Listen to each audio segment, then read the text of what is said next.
Hay'adda Silent Home Foundation ayaa soo qabanqaabisay kulan looga hadlayo horumarinta xuquuqda dadka dhagoolayaasha ah.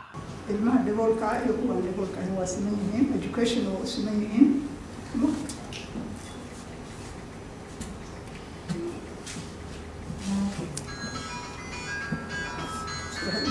access in loo siiyo shaqo inay helaan, inay wax bartaan, taasna waxay ku gaari karaan sign language inay bartaan. waxaa loo baahan marka bulshada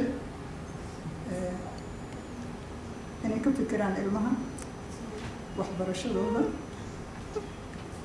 haddayna skill lahayn ilmuhu waxma ma shaqaysan karaan. marka qofka skill oo wuxuu u yahay marka uu gaaro heerkaas wuxuu u baahan yahay inuu skill uu ku shaqaysto yaqaano. skillkaas waa loo baahan yahay.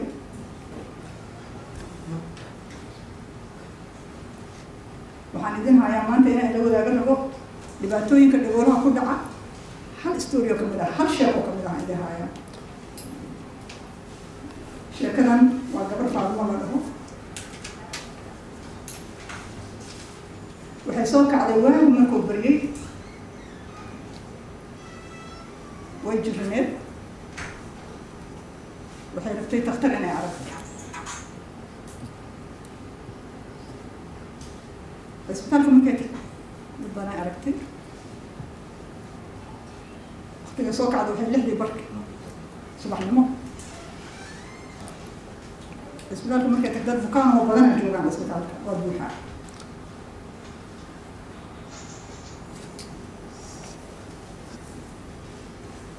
waxay sugtay in jaaniskeeda loo waco ay takhtar la kulanto. waxayna ku qaadatay 6 saac sugitaankii. 1500 waay waa marka caasimadda iyo gobolada la isku daro. aniga ayaa inta badan gobolada dalka tagay kana soo furay. runtii aniga waxaana laga aaminsan yahay fikrad khaldan ayaana laga aaminsan yahay. waxaana laga aaminsan yahay in dhagool maadaama uusan waxba maqal uusan waxba baran karin, taasana laga aaminsan yahay. waxaan caddaynayaa in dhagooladu ay wax baran karaan. shaqo dhammaan waa ku weyne. waxaan leeyahay waa in laga daayaa takoorka iyo sida nalagu hayo. tusaale ahaan ciidamada amisom iyo ciidamada dowladda ilaa dagaalada intay socdeen 20 qof ay si kama ah nooga dileen. markii u yeereen ay maqli waayeen ayay dileen ka kasiyeen.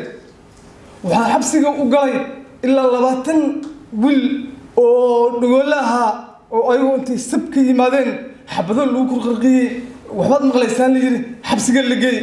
ilaa hadda dhaawacyada jirkooda waa ku yeelaan. waxaa la kufsaday 7 gabdhood oo iskoolka dhiganayso, xoog lagu kufsaday. arrintaas waxaa lagu dhameeyay qaab beel lagu dhameeyay. heer gabadha la kufsaday abaalmar loo siiyay lagu daray. ilaa hadda waa joogaan. waxaan leeyahay aniga waxaan leenahay luqad la yiraahdo sign language. waa luqad aad u fudud, bahda waxbarashada ku fudud. haddii la barto runtii ayada ayaa wada sheekaysiga ku fiican. maadaama dhowq aysan lahayn. waxaan ku codsanayaa in luqadaas ayada ah maadaama bil gudaheed lagu baran karo lagu daro manhajka waxbarashada ee dalka. carabi waa lagu daray, ingiriish waa lagu daray. ayadoo carab iyo raysul baysan la joogin, dhagoolada waa la joogan. luqadda dhagoolada ha lagu daro manhajka waxbarashada. waxaa fadhiya wasiir Dinaari, waxaa fadhiya Dr. Cabdidheeg, waxaa fadhiya rag kale oo asagana wadaan baarlamantari wasiir ex rag kale oo maaragtay soo qaban karin magacahooda. waxaan aad u salaamayaa gabdhaheena sharafta leh noo yimid arrintan inay support gareeyaan u yimid. Luul iyo Zahra iyo gabadha nooga turjumaysay ayaan aad u salaamaynaa. maaragtay runtii imtixaan lagu imtixaanay ama ayaga lagu ilaahay subxaanahu wa tacaala ku karaameeyey in waxna ka dhiman yihiin waxna la siiyo dheeraad ah oo ay haystaan. ilaahay waxaa ka mid ah xigmadiisa qofka haddii uu wax xigmad ahaan uga reebo wax kaloo ka fiican buu ugu bedelaa. marna addoonkiisa dhibaato ma gaarsiiyo, waxna kama hadleeyo. waa arxam araaximiin waay. marka dadkaas waxaa la yidhaahdaa hadda luqadda casriga asxaab alixtiyaajaat alkhaasa, yacni baahida gaarka dadka qaba in laga daboolo oo la soo gaarsiiyo dadka asaagooda meesha ay joogaan iyo meel kasii sareysa. mujtamaca dadka juhalada u badan naafada markii ay maqlaan qof naaqisa oo dadka asaagiisa ka hooseeya u fahmayaan taasna waa khalad waa meesha in laga saaro qofkan naqsi kuma jiro baahiyo gaar ah qaba laakiin waxyaabo kale oo macnawiyaad oo ka qiimo badan wax ka dhiman baa Ilaahay siiyay oo loo jeedin oo ay mudan tahay in laga ilaaliyo marka in la muujiyo inuu yahay qof ka hooseeya dadka asaagiisa ikhwati al-a'izaa akhawati al-azizat waxa weeye diinteena islaamka ee muqaddaska ah Ilaahay subhanahu wa ta'ala waxa uu noo sheegay mujtamaca waa la isku imtixaana asaga ayaa qolo walba si Ilaahay ka dhigaya si inta kale ay duruusna ugu noqoto ayagan la isku imtixaano Allah wuxuu leeyahay waja'alna ba'dakum li ba'din fitna qaarkiin waxaan ka qaar kale uga dhignay fitna waxa fitna looga dhigayaa waxa la fiirinayaa qofka aanu nicmada qofkan kale la siiyay qofkan kalena uu arkaayo haddii kii nicmada la siiyay uu ku shukriyana darajo ayuu ka gaarayaa kan waxa laga dhimaa hadduu ku sabro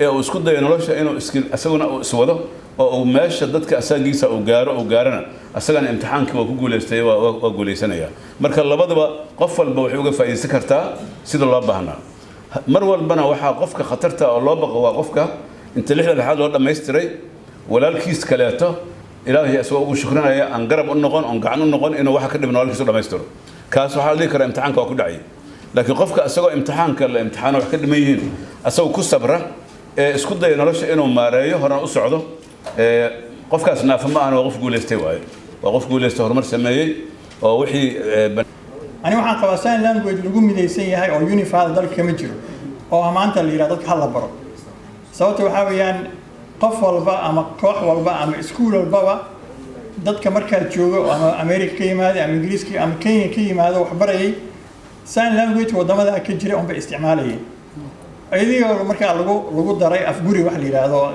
sign language afguri bulay dadka ay isku afgartaan markaa isla joogo isku qasbanday marka waxay u baahan tahay wasaaradda waxbarashada iyo hay'adaha laftigooda inay qaadaan oo iyo cilmi baaris ku saleysan oo lagu darsayo iskuulaadka sign language-ka afguriga wax lagu barto ama influence-ga shay'aha leh kadib si looga dhigi lahaa mid unified oo maanta TV-ga Rahmaan Rahiim marka hore waxaan doonayaa inaan salaamo and foundation ka soo qaabisay oo la yiraahdo Silent Horn Foundation runtii barnaamijkan muhiimka ah waxaan salaamayaa marka intaas markaan ka gudbo aniga runtii sharaf bay tahay kala soo qayb galo dadku inta badan waxay isleeyihiin mara mas'uuliyiinta waa la soo dhibay ama wax noocaas ah laakiin runtii siiba xildhibaanku wuxuu u shaqeeyaa shacabka ayuu u shaqeeyaa waa khaadimkii shacabka weeye marka annaka sharaf noo tahay inaan idin nimaadno oo xuquuq aan ugu leedihiin weeyaan oo runtii inta badan dhibaatooyinka haysta maaragtay dadka umatalo iyo tiimka umatalo oo Soomaali ah muwaadiniin ah xuquuqna leh sida qof kasta oo Soomaaliya marka anigu runtii aan ku hadlay magaca baarlamaanka waxaan rabaa inaan ballan qaado runtii arrintiina inaan meesha ugu sareysa geyn doono insha Allah waxa ugu muhiimsan ee ku caawin karnaa waxa weeye meeshan dalkan waxa lagu kala baxay dalka